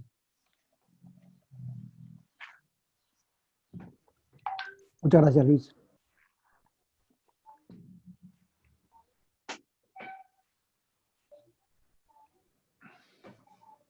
Bueno, una pregunta ahora para Jorge. En relación al doble discurso del presidente Alberto Fernández, que por un lado pondera el diálogo y por el otro ataca a la ciudad, ¿no cree usted que el kirchnerismo le teme a la candidatura de Horacio Rodríguez Larreta? Y en definitiva, ¿el tema de la quita de coparticipación terminó empoderando al actual jefe de gobierno? La pregunta la acercó Lucas Hermida. Sí, Luca, quería agregar algo porque me parece que muchas veces lo que dijo, poner un resaltado y con negrita sobre lo que dijo Luis. Primero, empecemos a buscar los fiscales desde ahora. Los grupos estos de ustedes, de todos ustedes, en los cuales en muchos de ellos estoy yo, que son muy activos, tendrían ya que ir viendo la posibilidad de generar listados de fiscales a lo largo y a lo ancho del país. Ya hoy, no esperar a que vengan las elecciones. La pregunta era de Horacio Rodríguez Larreta. Bueno, claramente, Horacio Rodríguez Larreta es uno de los candidatos, no lo digo yo, uno de los políticos con mejor imagen hoy en el país. Esto a todas luces lo dicen todas las encuestas, con un muy alto porcentaje de aceptación y bajo porcentaje de rechazo. Paralelamente, la duquesa del Calafate, cuando se da cuenta de esto, empieza a recibir las críticas, porque ella se da cuenta que se agiganta la base negativa de ella y se achica la base de aceptación. Entonces ve un contendiente peligroso con un distrito ordenado y ve un candidato potencial dentro del espacio nuestro, como puede hacerlo también Alfredo Cornejo, que proviene de una administración exitosa y que hoy no tiene la responsabilidad de gobierno, como lo pueden tener. Por eso cuando yo hablo de esto, la riqueza nuestra es que nosotros afortunadamente no tenemos que andar buscando un líder, porque tenemos muchos líderes. Eso es lo que quiero que la gente entienda. No caigamos en los sismos. Este país, a partir del peronismo, empezó a seguir al conductor, al líder mesiánico. Las instituciones son la base de la República y están por sobre todos nosotros, sobre el presidente, el vicepresidente, están sobre todos nosotros. Es el sometimiento a la ley lo que nos hace libres. Entonces no podemos decir que caer siempre en buscar el líder. A mí me dicen, pero no hay ningún líder. No, hay muchísimos líderes. Y los puedo nombrar: Carrió, Patricia Bullrich. Ahí tienen a alguien con una gestión eficientísima en un área que hoy la estamos padeciendo todos, que es el área de seguridad. Entonces busquemos que esa justamente es nuestra riqueza. Y dentro de cada fuerza política del radicalismo, de la coalición cívica, dentro del PRO, Mauricio Macri, yo no descarto a nadie. Lo que no quiero es que aparezca, que haya una conducción vertical, porque nuestra riqueza se cimentó en que fuimos una coalición electoral exitosa, primero una coalición parlamentaria exitosa, después una coalición electoral exitosa, y lamentablemente, por situaciones ajenas y por errores, desde ya, no pudimos ser una coalición de gobierno exitosa como la que está mostrando hoy Luis Lacalle Pou en el Uruguay, que consiguió que sin loteos, como está haciendo el gobierno, que en realidad no son loteos porque la Cámpora se está ganando con todo, sin lotear a las fuerzas políticas, haber hecho algo mucho más integrado. Luis Lacalle lo está logrando con el Partido Colorado, el Partido Independiente, el Partido Verde, logró una cosa equilibrada, y esa es la riqueza nuestra. Por eso yo creo que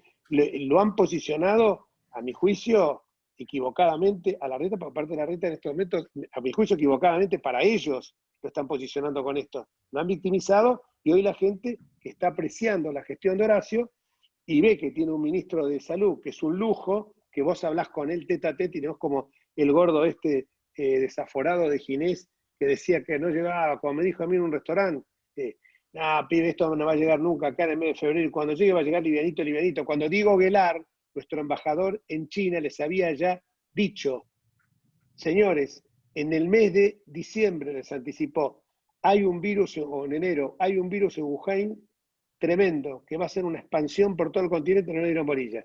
A mí el gordo me dijo, en mayo está la vacuna, haciéndose el canchero, esa cosa de canchero como tiene Fernández cuando torce la boca cuando habla. Me dijo, no te preocupes, digo el nombre, Marcelo, restaurante Puerto Madero, me lo dijo, estaba en una mesa, no estaba en otra, lo saludé cortésmente, me dijo, quédate tranquilo, que el virus acá no llega, y cuando llegue va a ser con muy poca fuerza. Esto de China no pasa, como si China fuera Marte. China está en nuestro planeta, amigo Ginés, y los barcos y los aviones de China vienen a la Argentina. Y lo que dijo Luis, que es impecable también, cómo se minimizó una declaración. Acá hay alguien que lo puede refrendar, Emilio Dovidio, que vino en esa época, un papelito firmó y pum, pasó por migraciones. Y hablando de Dovidio, le quiero, porque si no después se me enojan, agradecerle a algunos amigos que están y que nos saludo, Esteban Galvez, Viviana Bormida, Carlos Briglia, Claudia Lacón, algunos no los identifico, la ex senadora nacional Cristina Guzmán, alguien realmente valiosísimo en la política argentina, Domingo Federici, Eva Salas Correa, Florencia Quiza, Germán Pérez, Juan José Rosso, Horacio Ferrán, unos colaboradores míos, Juan Aristegui, Chum, Juan Carlos Betti, Juan Loitegui, a los colaboradores míos, los míos siempre no digo nada, Mario Ragazzone, Martín Subiría, Mónica Moyano, Miguel Secchi, Narciso Muñiz, Silvia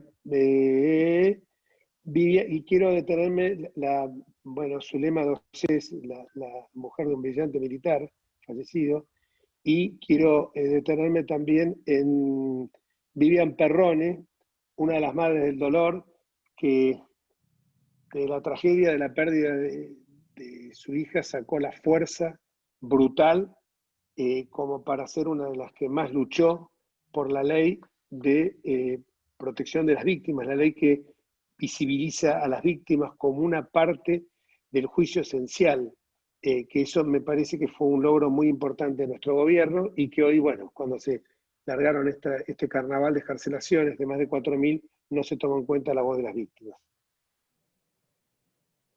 Sí, yo también quiero saludar a Vivian, que la veía por ahí recién. La verdad que una luchadora incansable, Vivian, que ha logrado la modificación del Código Penal y ha puesto en la agenda la cuestión de la seguridad vial como no lo han hecho legisladores. La verdad que esto es es necesario decirlo, me parece que ha salvado miles de víctimas a partir de su dolor y ha posibilitado que la agenda de la seguridad vial esté presente en el Congreso de la Nación. Así que mi reconocimiento, como así también veía ahí a Matías García Oliver, un gran amigo que trabajó muchísimo en la gestión jefatura de gabinete, y lo veía también por ahí, así que le mando un gran abrazo. Bueno, gracias, Jorge y Luis. Si te parece, Jorge, acercamos una pregunta más a cada uno y ya después te damos. Vamos. Bueno, pregunta para Luis.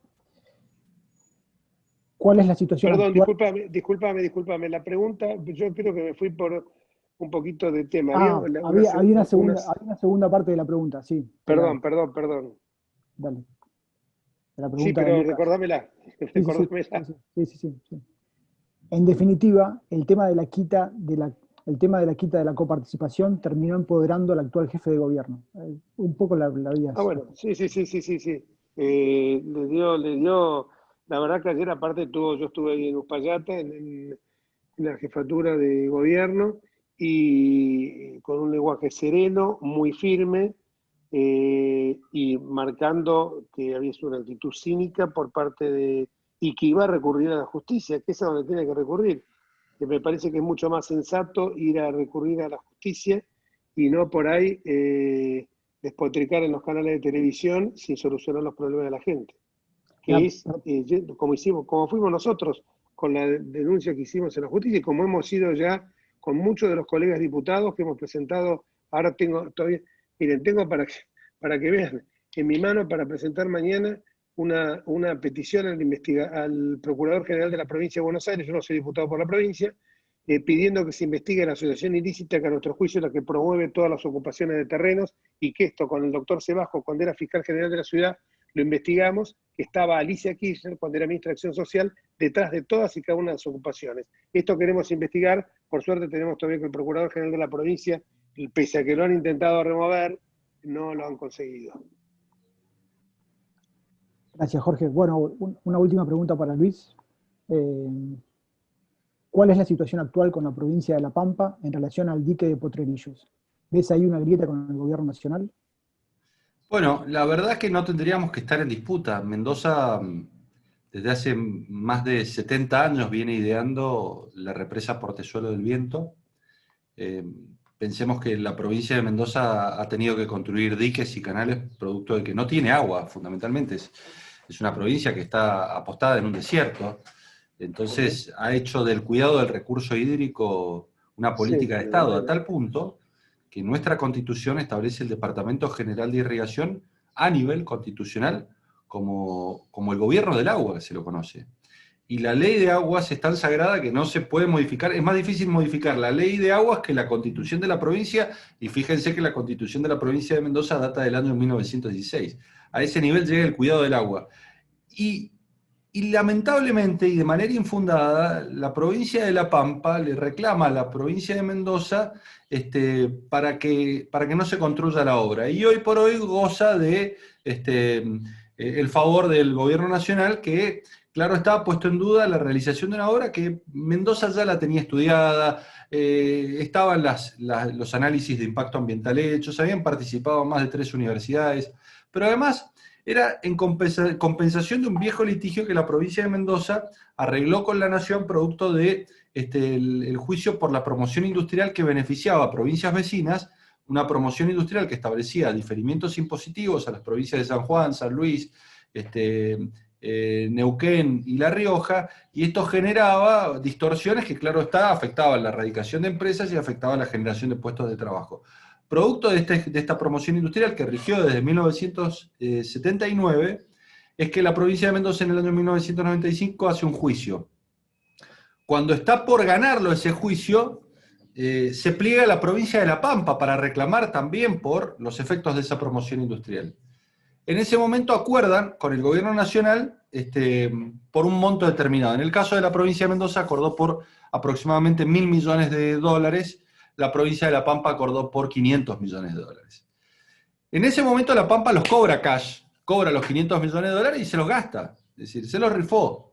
La provincia de Mendoza, con buen criterio, por entonces el gobernador Julio Cobos, en lugar de cobrarlos en dinero contante y sonante, dice vamos a dejar una obra para los mendocinos. Y le pide a la Nación que en definitiva le dé esos recursos para la realización de esta obra de Portezuelo del Viento. Y eso es lo que terminan acordando. Posteriormente, Kirchner se pelea con Cobos, no le gira los fondos, pero el convenio queda y el convenio se podía ejecutar. Ese convenio, Alfredo Cornejo lo reflota y lo termina actualizando junto en el gobierno de Mauricio Macri. Y hoy, después de que, en definitiva, se tenía que empezar a ejecutar ese convenio, que ya hay algunas cuotas que se han liquidado, va el presidente de la Nación y reabre la posibilidad de litigio, dando cuenta de que esa obra no se podía realizar si en definitiva la provincia de La Pampa no estaba de acuerdo, porque el resto de las provincias se pliegan al reclamo de La Pampa porque son del mismo signo político. Y la verdad que es una obra que beneficia a todas las provincias, que mejora la administración del agua, que es absolutamente imprescindible y que contribuye a la generación de energías limpias y al desarrollo turístico de la región, con lo cual es caprichoso y arbitrario la oposición que hace la provincia de La Pampa respecto de la realización de la obra Portezuelo del Viento, porque es una obra que se realiza con recursos de los mendocinos y no afecta el caudal de agua aguas abajo. Muchas gracias, muy claro, Luis. Jorge, te acerco una nueva pregunta, también con el tema de coparticipación, que sé que te interesaba. La pregunta es de Daniela Ott y dice, ¿cuál es su análisis político en relación a que el anuncio sobre la quita de coparticipación a la ciudad que fue comunicado al jefe de gobierno 5 minutos antes de la conferencia y por mensaje de WhatsApp? ¿Cuál es su mirada? En realidad fueron menos de 5 minutos, fue enseguida. Circula por las redes sociales un chiste muy gracioso que dice que Alberto Fernández dice, no sé por qué se enojó tanto Larreta, si yo también me enteré 5 minutos antes. Claro. Bueno, directamente, está claramente que es el político que hoy más ruido les hace, por eso lo quieren de alguna manera fenestrar, y no solamente por Larreta, sino por todo el equipo, porque tiene al lado un Diego Santilli, porque tiene al lado un ministro fantástico como Fernán Quirós, que no mete miedo, entonces rompieron lanzas, como lo que buscaban era eso, pero esto lo vienen diciendo de la campaña, fíjense los videos acá, hoy la gente tiene mala memoria, desde la campaña venían viendo cómo intentaron por todas las maneras posibles mutilarnos, inventando ese candidato secundó, porque salía segundo siempre, que fue Daniel Filmus, no sabían qué aparato inventar nuevo. Entonces, bueno, es lógico que esto iba a ocurrir como lo están haciendo con los mendocinos, lo están haciendo con nosotros. En otras provincias, lamentablemente, que administramos nosotros, como el caso de Jujuy o el caso de Corrientes, no están en una situación tan buena, no por mala administración, sino porque en el caso de Jujuy, la coyuntura sanitaria los llevó por el tema de que hubo por la fragilidad con la frontera con Bolivia, hizo que hubiera tantos casos. Y en el caso de Corrientes, porque es una provincia que viene con algunas deficiencias estructurales, con dos gobernadores excelentes, como son Gustavo y Gerardo, así que no, lo subieron al RIN a propósito, porque no lo subieron al RIN, lo tenían que bajar del RIN. Cuando él me dice lo subieron al RIN, ahora sí no, lo querían bajar del RIN, porque sabían que es un conteniente. Entonces, ¿qué manera? Lo asfixiás con los recursos, es elemental. En un país donde esta gente no cree en el federalismo fiscal como creíamos nosotros, se la dan de federalistas y son más unitarios que cualquiera de los que tanto ellos denostan. Le quiero agradecer también, aprovecho que a Daniela no la había mencionado, a Daniela Bota, a Claudia Lacón, a Eugenio Cosi, a Florencia Quiza, no sé si la había nombrado, la nombré vuelta, Juan José Rosso, no sé si lo nombré, José Chung, Juan Loitegui, María Robertson Lavalle, creo que la nombré, Martín Subiría, Micaela Dueck, Mónica Frodi, Mónica Moyano, Enrique Nahuel, bueno, nada más. Y Defensa de la Democracia, que debe estar mi gran amigo seguramente Horacio Pérez ahí. Bueno, ¿alguna pregunta más o yo no tengo problema? Y Luis. No sé cómo está de tiempo, Luis. avísame y... Hasta las 7, Luis decía que hasta las 6 podía, o hasta las 7, no sé. No hay Bueno, problema, dale. yo tengo una charla enseguida, pero hasta las 6 no tengo problema. Bueno, Bueno, entonces, hagamos una más a cada uno y listo, Dale. dale, Charlie. dale, Me dale, parece perfecto. prudente. Perfecto. Bueno, mira, esta pregunta, la verdad que la recibimos en varios de los Zooms, así que se la acerco a Luis también para tener su feeling. ¿En qué falla el discurso republicano de Cambiemos que no logró atraer del todo a la juventud? La pregunta la acerca Francisco Martins. Bueno, yo lo que creo es que, a ver, nosotros tenemos que pensar que no solamente tenemos que hablarnos a nosotros mismos. Cambiemos representa un espacio electoral de un 30 o un 35% del electorado. Pero está claro que con ese 30 o 35% del electorado, que es muchísimo, y la verdad que es tanto que alcanza a contener a distintas fuerzas políticas, como el PRO, la Coalición Cívica, la Unión Cívica Radical, eh, pero no alcanza para ganar una elección. Entonces tenemos que empezar a hablar de otros temas que le esté importando a un 15% que quizás no está, a ver, no está mirando tanto la cuestión institucional, no está mirando tanto el deterioro republicano, no está tan pendiente de los problemas de corrupción como quizás ese 30-35% que constituye el núcleo duro, que es parte que es parte fundante de nuestro electorado y que genéticamente reclama esa defensa republicana, institucional, de lucha contra la corrupción, hay otro porcentaje de la población que, claro está, no le importa. Digo.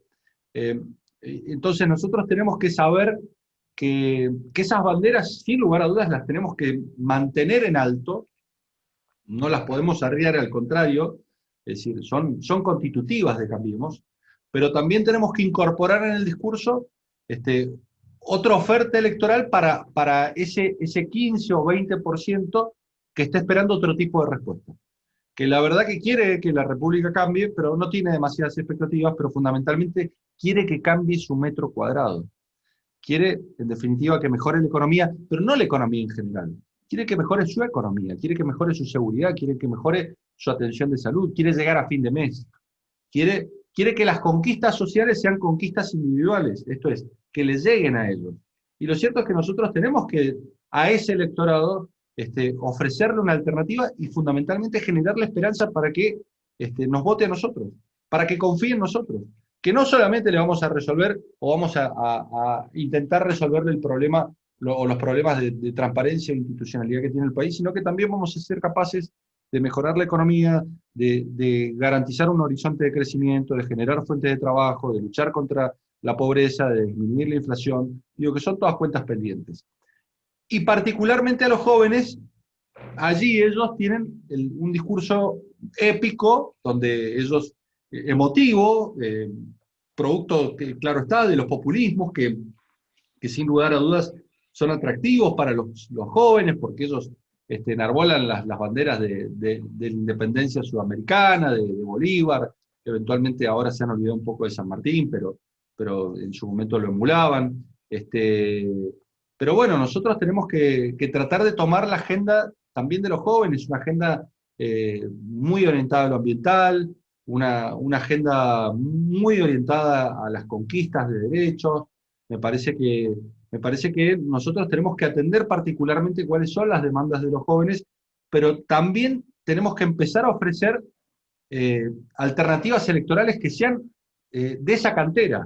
Esto es, no podemos nosotros, que etariamente no representamos a los jóvenes, salir a defender sus banderas. Quizás podemos presentar muchas y muy buenas iniciativas, pero sin lugar a dudas, nuestras listas también tienen que contener a jóvenes que representen ese sector y que levanten las banderas de ese sector, y sin lugar a dudas vamos a lograr atraerlos a la hora de que nos voten como espacio político.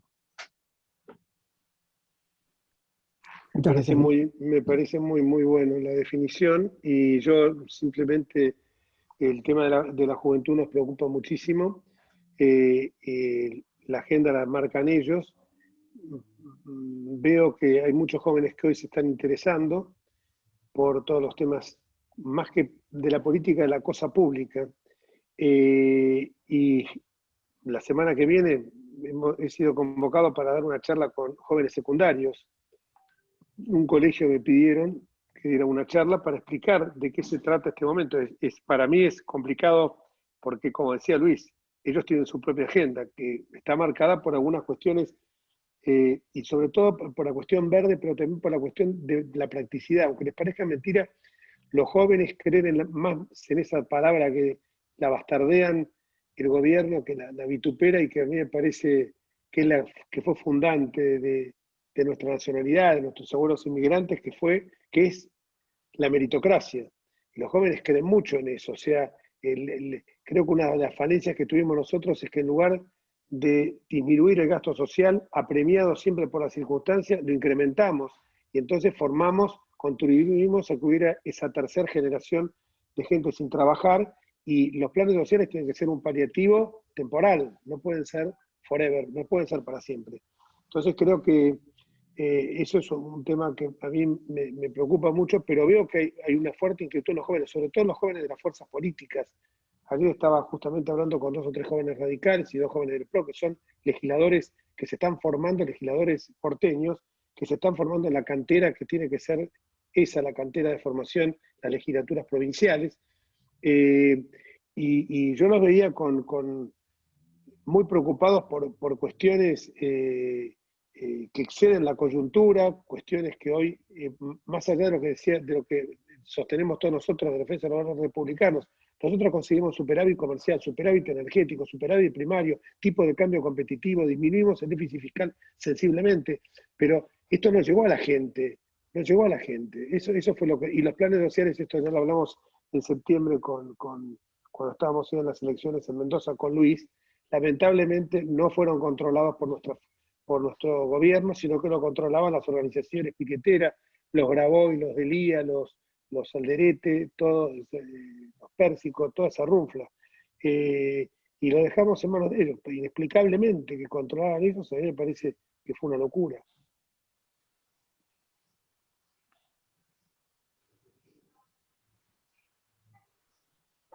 Muchas Ampliar gracias, la base también significa con sectores peronistas republicanos, porque hay muchos que piensan de que tenemos un claro ejemplo que es Pichetto. O sea, me parece que Pichetto vino para quedarse, no vino por el oportunismo de ser candidato a vicepresidente, y Pichetto está arrastrando espacios que vienen del peronismo, que hoy están trabajando con nosotros, codo a codo, y que son espacios que están absolutamente, que repudian estas prácticas autoritarias del kirchnerismo. Gracias, Jorge. Te acerco una última pregunta que es de Eugenio Cosi, ¿sí? A Luis. Bueno, a los dos. Sí, a los dos, me parece interesante.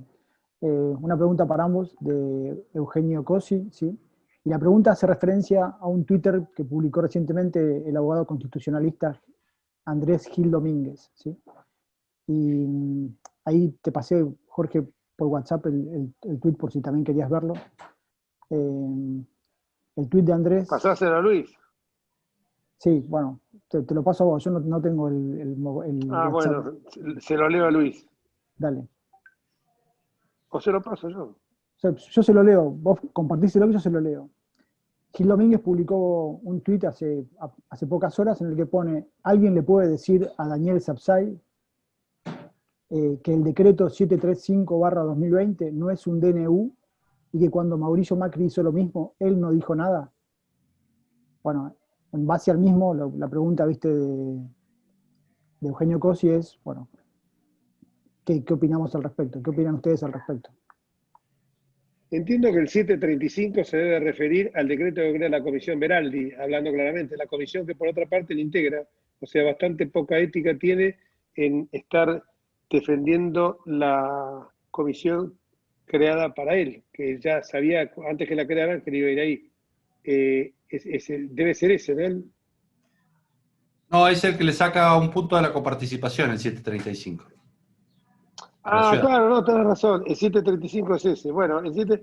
No, hay alguna diferencia sustancial en esto. Alguien le puede decir a Daniel Sauzay que el decreto 735 no es un DNU y cuando Mauricio Macri hizo lo mismo, él no dijo nada. Bueno, primero vamos a hablar, a decir que las situaciones fueron diametralmente distintas. En ese momento, si bien fue por decreto, fue refrendado por el Congreso Nacional. Porque esto se vinculó con el traspaso de las competencias locales que tenía la Policía Federal en el área de seguridad metropolitana. Hay una pequeña y sustancial diferencia, mi querido Gil Domínguez, aunque no está acá. Y segundo lugar, que Sauzay no haya dicho nada, no me consta, quizás lo dijo o no lo dijo, pero si lo hubiera dicho, me parece irrelevante porque esto fue refrendado después por una ley que acá directamente la ley se solayó. No tuvieron que ir, y además, perdón, esto no se lo sacamos a otra jurisdicción, sino que era del reparto primario que, lo dije antes, le toca de ese 41% el reparto primario que le tocaba a la nación, o sea que era potestativo. No se lo estábamos sacando ni a Tierra del Fuego, ni a La Pampa, ni a Misiones. Se lo estábamos, era y que era lógico, porque se lo estaban tirando por la policía por la cabeza, es lógico que cumplan con el 75 inciso segundo y nos den las partidas presupuestarias correspondientes. O sea que, gracias, porque ahora se lo voy a contestar prolijamente a Andrés Gil Domínguez, que por otra parte es muy simpático alguien que ya anticipó que la Corte hay que ampliarla, que lo hayan puesto en esa comisión. Tiene aparte una visión bastante audaz de lo que es el derecho constitucional, excesivamente a mi juicio, y por otra parte, esto se lo digo a él personalmente, más allá que en un libro de él sobre la autonomía de la ciudad, me cita muy bien, no lo quiero ser autorreferencial, no tengo nada en términos personales, pero sí en términos de lo que él piensa, porque aparte lo ha anticipado, esto que él quiere la ampliación, y bueno, y se integra esa comisión.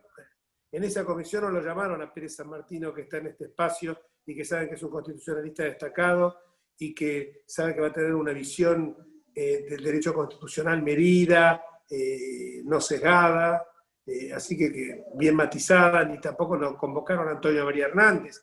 ¿Cómo no van a convocar a Antonio María Hernández, donde hay la cantera de constitucionalistas argentinos que están en Mendoza, en Córdoba, y convocan a un estrafalario juez de la Corte Suprema, del Supremo Tribunal de Mendoza, como es el doctor Palermo, con el cual se podría explayar el doctor Petri? Sí, así es. La verdad que no, suscribo todo lo que decís. Transferir competencias y no transferir recursos es violatorio de la Constitución. Y aquí lo que hubo es una transferencia del gobierno nacional a la ciudad autónoma de la policía. Necesariamente esa transferencia tenía que ir acompañada con los recursos. Ahora estamos viviendo el proceso inverso. Les transfirieron los recursos, los servicios a la ciudad de seguridad, y ahora le están sacando los recursos. Con lo cual es claramente cuestionable esa decisión, y más por decreto, ¿no? Y además que dice que justamente tiene que participar el Congreso de la Nación refrendando esa transferencia. Con lo cual, creo que están con una justicia independiente, están todas las de ganar para Horacio Rodríguez Larreta y el reclamo de la ciudad, ¿no? Que por otra parte le vendría bien al federalismo, porque de lo contrario sería refrendar un avance más de la nación en contra de las provincias, ¿no? Y de la ciudad autónoma. Estamos sobre la hora. Bueno, muchísimas gracias, Luis. La verdad que ha sido un gusto ida y vuelta, que lo vamos a seguir haciendo con otros diputados, pero de a uno, porque me parece que es enriquecedor para todos. Incluso que aparte nos vemos la cara más seguida, ¿no? Más allá de las comisiones, esto es medio virtual, sí, claro. Nos vemos la cara. Y como me dijiste una vez, me acuerdo de la Bolsa de Comercio, vos tenés la virtualidad o la particularidad de que te vas reinventando en la vida, que es también lo que estás haciendo vos. Reinventándose significa adecuándose, ayornándose a los nuevos tiempos, pero manteniendo inclaudicables las banderas y los principios que siempre sustentamos. Y bueno, espero que, siendo vos más joven que yo, lo sigas haciendo. Así es. Bueno, un placer, Jorge, y un placer a todos los durante 2 horas han estado ahí del otro lado del monitor y a disposición para cuando gusten. La verdad que estos debates son importantes, estos ida y vueltas son absolutamente necesarios y te felicito, Jorge, por este Zoom y fundamentalmente por la batalla que das en el Congreso, sesión tras sesión, reunión de comisión tras reunión de comisión. No dejas de levantar la voz, no dejas de dar tu posición, la cual comparto en un 99,9% de las veces, con lo cual siento absolutamente representado cada vez que hablas, y lo cierto es un placer acompañarte en la Cámara. Bueno, yo tengo que decir, no lo voy a decir por retribuirte gentileza, pero a mí también me parece excelente todas tus exposiciones, incluso lo comento, incluso esos videitos que de 1 minuto los mando por mail, pero no solamente ahora que somos compañeros de bancada, sino que lo hacía antes, y Pérez San Martino, que teníamos un programa de televisión juntos, creo que alguna vez te invitamos, y Sí, siempre sí, claro. decías, me acuerdo, pero era en tu mandato anterior, que decía, che, ¿quién es este Petri, un tipo joven? Así, vamos a investigarlo. Así fue como te conocí hace 8 años, de esa manera. O sea que no fue solamente el trato de la Cámara, porque ahora estaba recordando, y siempre cuando, a lo mejor hay muchos que no les gusta porque somos medios, cuando hablamos de pasado, decían, vos, Petri, y 3 o 4 más se enojan cuando hablan, pero no es que nos enojamos, es que le ponemos garro. O sea, si yo no le pongo, si tengo agua mineral en las venas, me voy a mi casa, flaco. Sí, sin La duda. verdad es esa. No se Gracias. puede defender la República y las instituciones desapasionadamente. Son debates que Gracias, si uno no se apasiona, es que, a ver, uno cree que no está dejándolo todo, ¿no? En esa defensa. seguro. Es Gracias, así. Luis, un aplauso. Un abrazo grande, gracias a todos. Un abrazo grande, gracias por todo. Chao, gracias a todos.